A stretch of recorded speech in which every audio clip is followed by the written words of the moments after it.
घनी रात में पूरा जंगल सन्नाटे में डूबा था। अचानक घोड़ों की टांगों की आवाज गूंजी। 5-6 घुड़सवार तेजी से भाग रहे थे। उनके चेहरे पे चिंता और आंखों में ज्वाला थी। उनके पीछे मुगलों की भारी सेना थी और आगे अंधेरी घाटी। अचानक सबसे तेज दौड़ता योद्धा रुका। उसकी आंखें बिजली की तरह चमक रही थी। ये कोई आम सैनिक नहीं थे, ये थे मराठा शेर संभाजी महाराज। हम मर सकते हैं लेकिन झुकेंगे नहीं, उन्होंने दहाड़ते हुए कहा। उनके शब्दों में वही जोश था जो छत्रपति महाराज शिवाजी के खून में बहता था। संभाजी महाराज का जन्म 16 मई 1657 को पुरंदर किले में हुआ था। वे छत्रपति शिवाजी महाराज के पुत्र थे। बचपन से ही वो बुद्धिमान, वीर और तेजस्वी थे।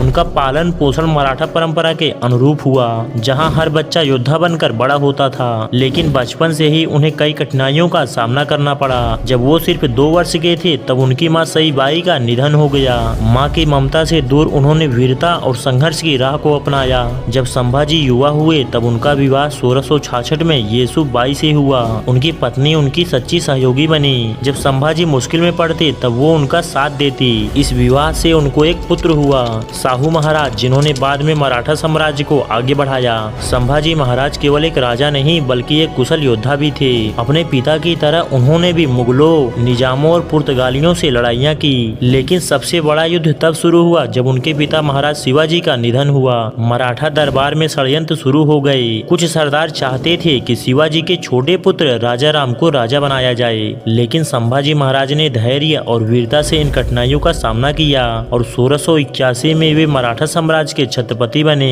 उन्होंने अपने तलवार से दुश्मनों को घुटने पर ला दिया।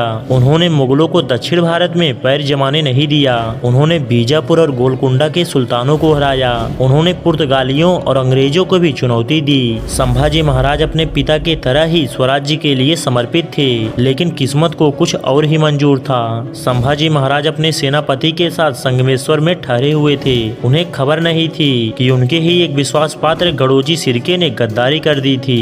गड़ोजी ने मुगलों को सूचना दे दी कि संभाजी महाराज के पास इस समय सेना नहीं है। औरंगजेब को ऐसा ही मौका चाहिए था। उसने तुरंत अपनी विशाल सेना भेज दी। मुगलों ने अचानक हमला कर दिया। संभाजी महाराज और उनके कुछ साथियों ने पूरी ताकत से युद्ध किया, लेकिन वो चारों ओर से घिर गए थे। उनकी तलवार गरज रही थी, दुश्मन कांप रहे थे, पर वे लोग संख्या में ज्यादा होने के कारण संभाजी महाराज को पकड़ लिए। अब संभाजी महाराज को औरंगजेब के सामने लाया गया। औरंगजेब को लगा कि वे यातनाएं देकर उन्हें तोड़ देगा, लेकिन वह भूल गया था कि यह मराठा खून था जो झुकना नहीं जानता था। उनके शरीर को गर्म लोहे से दागा गया, उनके नाखून निकाल दिए गए, उनकी आंखों में मिर्ची झोंक दी गई, बार बार कोड़े बरसाए गए, लेकिन संभाजी महाराज ने एक बार भी दर्द की चीख नहीं निकाली। फिर औरंगजेब ने कहा, अगर तुम इस्लाम कबूल कर लो तो मैं तुम्हें राजा बना दूंगा। संभाजी महाराज हंसते हुए जवाब दिए, मराठा मिट सकता है लेकिन झुक नहीं सकता। औरंगजेब को गुस्सा आ गया। उसने फैसला किया कि वह सबसे क्रूर तरीके से संभाजी महाराज को खत्म करेगा। 11 मार्च 1689 को औरंगजेब ने संभाजी महाराज को धीरे धीरे मौत देने का आदेश दिया। पहले उनकी आंखें निकाल दी गई, फिर उनकी जीभ काट दी गई, अंत में उन्हें टुकड़ों में काट दिया गया।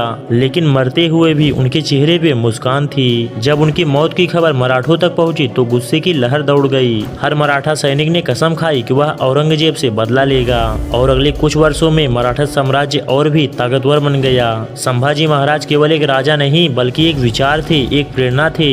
वे हमें सिखाते हैं कि अपने धर्म और स्वाभिमान के लिए जीना और मरना चाहिए। सच्चा राजा वह होता है जो अपने लोगों के लिए बलिदान दे।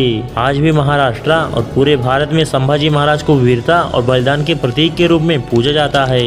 उनकी कहानी सभी भारतीयों के लिए एक प्रेरणा है। कहानी की कौन सी लाइन आपको अच्छी लगी और कौन सी बुरी, प्लीज एक कमेंट करके जरूर बताएं। और अगर चैनल को सब्सक्राइब नहीं किए हैं तो प्लीज इसे सब्सक्राइब करके बेल आइकन को दबा लें। मैं मिलूंगा आपसे एक नई कहानी के साथ। तब तक आप अपना ख्याल रखिए और अच्छे से रहिए।